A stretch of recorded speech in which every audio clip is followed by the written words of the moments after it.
Boom shakalaka, what is going on everybody? Randall here from Crypto Love. Today's episode we are going to be taking a look at why this chart right here could be proof of Bitcoin going all the way up to what I was talking about the other day, $100,000. Why this is potentially the beginning based on some previous things that have happened that were very similar.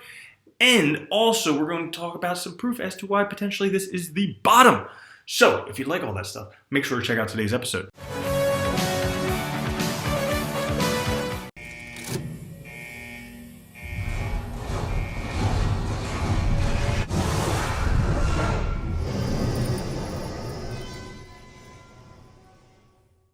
Alright, so a couple days ago, Glassnode published this chart on Twitter talking about the number of Bitcoin addresses holding greater than 1,000 Bitcoin. And as you can see over the past year, it has been skyrocketing, absolutely going up enormously after being pretty flat since 2015. Now, Willy Woo, being the great data scientist that he is, said, you know what, I'd like to have more information. Let's go back, let's look further back than 2015. He took a look at that, and as you can see here, from 2010 to 2014, massive explosion in addresses holding greater than 1,000 Bitcoin, then pretty much stopped, and then now starting again. Now, there's potentially some reasons for this. One, the first one being it was very easy to accumulate 1,000 Bitcoin back then. You basically set up a mining rig, pay for the electricity, and boom, you have 1,000 Bitcoin in no time. Now over here, speculation as to some sell-off. So a lot of people wanted to buy their Bitcoin Lambos and different stuff like that. Now we see the number of addresses holding greater than 1,000 Bitcoin starting to explode again massively. Now what could this possibly be? Well, potentially a lot of these super rich are starting to buy Bitcoin. A lot of institutions are starting to buy Bitcoin. More exchanges, different things like that. So large players buying Bitcoin. Well, guess what? There's a fixed supply of Bitcoin. If they're buying up 1,000 in a chunk, there's only 21 million divided by 1,000 times that. So there's not too many available for that to be continuing to be done. But that's not the only thing, because what this made me think of, so right now we have this massive thing where people are buying up a whole bunch of Bitcoin, and why not? The price is pretty cheap right now. If we take a look at the daily price right now, $8,000. It was up to $14,000 a couple months ago, so all the way down to $8,000. But when we see this, when we see them buying it up, it reminds people of the scarcity. Also, something I was talking about in the video the other day, these little lines right here, the halfenings, they remind people of the scarcity of Bitcoin. Everybody wants to get their one Bitcoin. And guess what? It's really hard money because the government can't print anymore. And furthermore, it reminded me of this article back in May. So if we take a look at the price in May, Bitcoin was $5,000 in May, almost $6,000, $5,000 to $6,000 in May. Well, this report came out talking about how big money took advantage of crypto winter to accumulate Bitcoin. And it took a look at the number of large institutions buying Bitcoin. And they all bought it. They didn't buy it at $20,000 at the all-time high. They bought it way down here in this $3,000 area.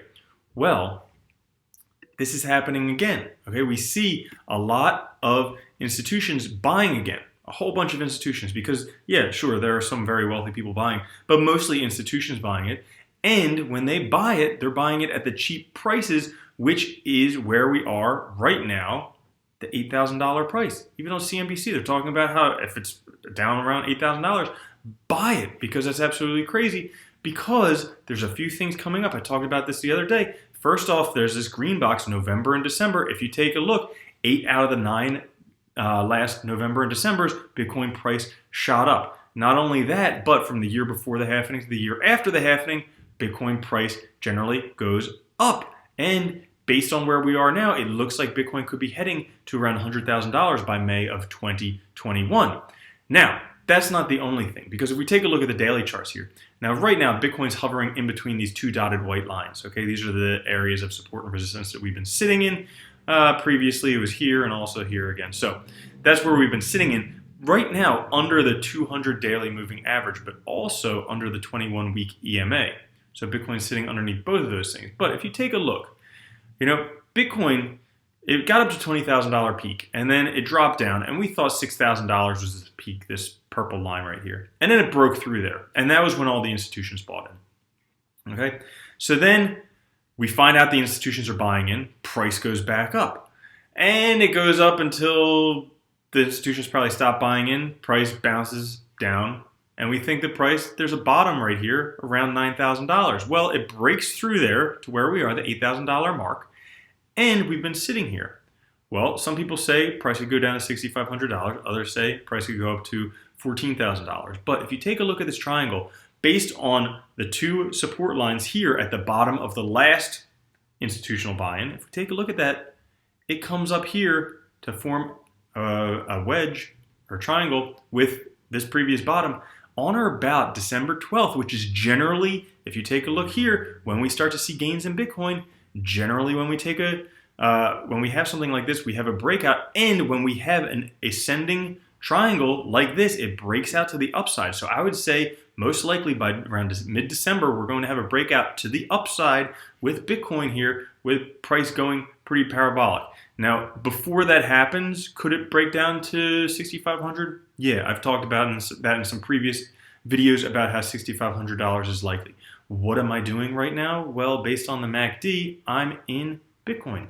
Pretty simple. I mean, I've been trading the MACD for almost 2 years and it hasn't failed me yet. Basically, when Bitcoin's going up, I'm riding the wave up. When Bitcoin's going down, I'm in a stable coin, USDC, because I find that one of the most trustworthy ones, and just hedging my losses. Okay. Now, the other thing that I did want to point out, one more indicator as to prove why things may be turning towards the upside, and I mention this pretty often. If we take a look at the weekly MACD, okay, the weekly MACD, when we take a look and we look at the tangents to the line, okay, so we have a tangent here, we have a tangent down here, and we have a tangent here.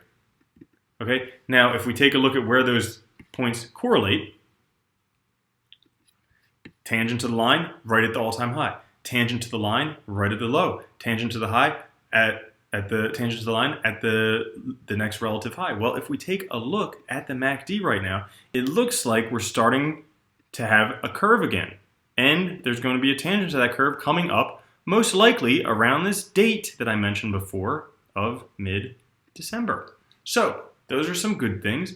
And even if we take a look at this, this was back in May. It took a couple months until June, July for the price to actually reach the peak, as we see here. And we'll just zoom this out. So the report came out in May. June, July, we saw a price peak. Well, another report of huge institutional buying comes out, and we'll see the price peak in a couple months, mid-December. So one more reason, one more proof as to why Bitcoin price is potentially going way up there. So thanks again for watching. Hope you enjoyed the episode. Make sure to check out Monarch, the Monarch wallet, and also Monarch Pay, the world's first decentralized recurring crypto payments. I'll catch you guys later. Have a good one. Peace.